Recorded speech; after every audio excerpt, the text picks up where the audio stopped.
बस अड्डे पर धूल उड़ी और लाल रंग की बस रुकी। शेखर में कंधे पर झोला टांगा और उतर आया।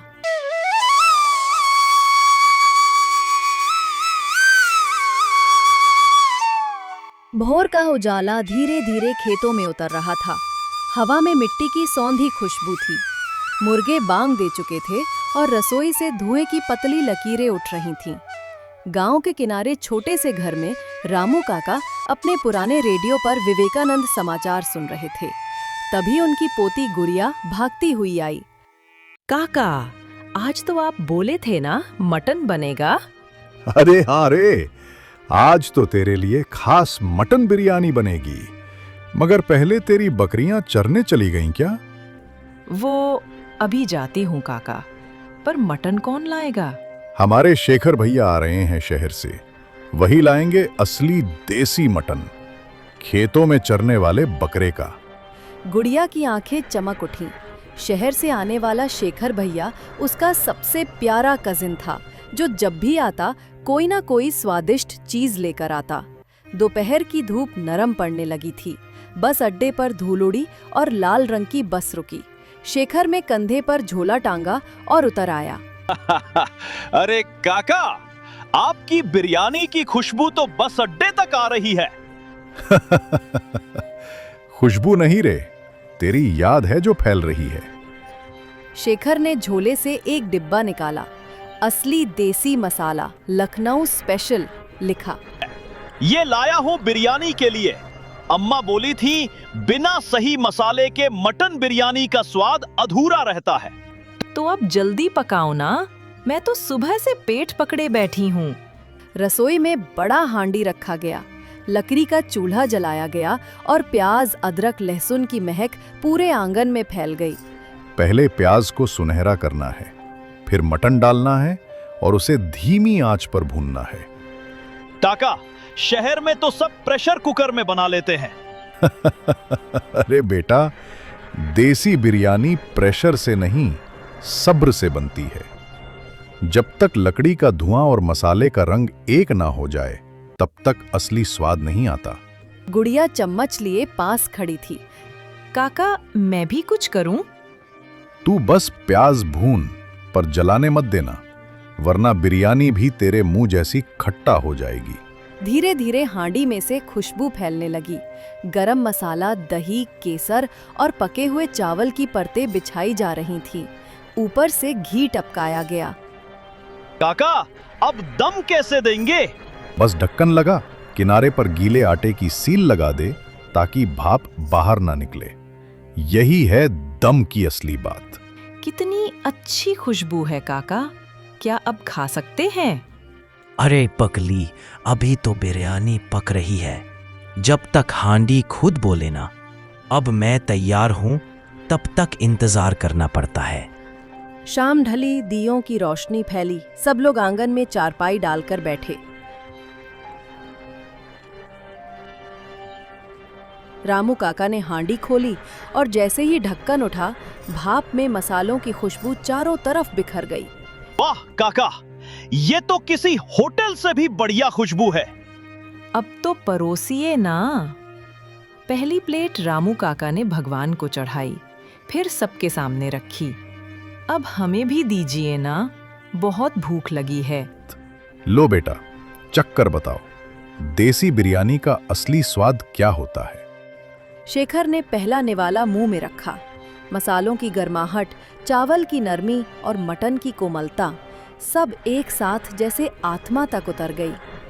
काका, ये बिरयानी नहीं, बचपन की यादें हैं। रामू काका मुस्कुराए, आंखों में नमी थी।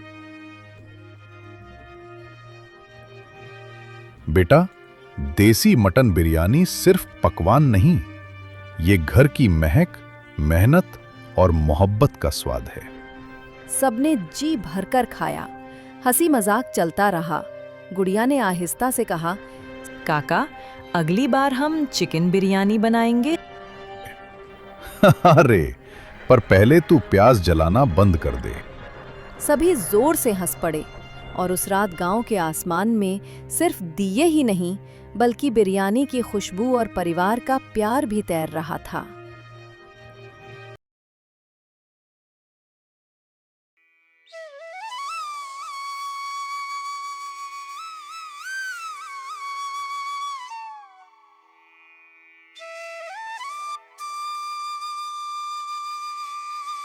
चिमनपुर नाम का गांव था।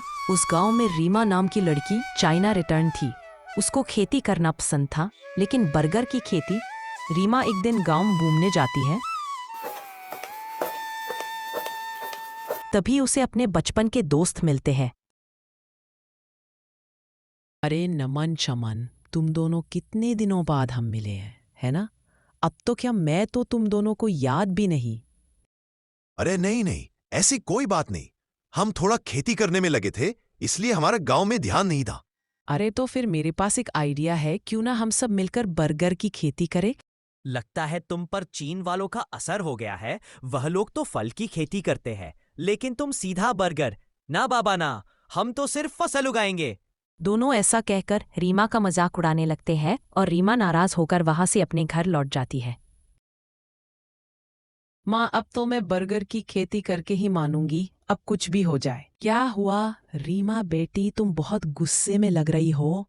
गांव में तुम्हें किसी ने कुछ कहा है क्या? अगर किसी ने कुछ कहा है तो मुझे बताओ। माँ के ऐसा कहने पर रीमा सारी बात माँ को बता देती है और तभी रीमा रूम में जाकर चाइना से लाए हुए बीज लेकर रात में ही खेत में जाती है। लेकिन तभी उसके ऊपर लकड़ी गिर जाती है और वो मर जाती है।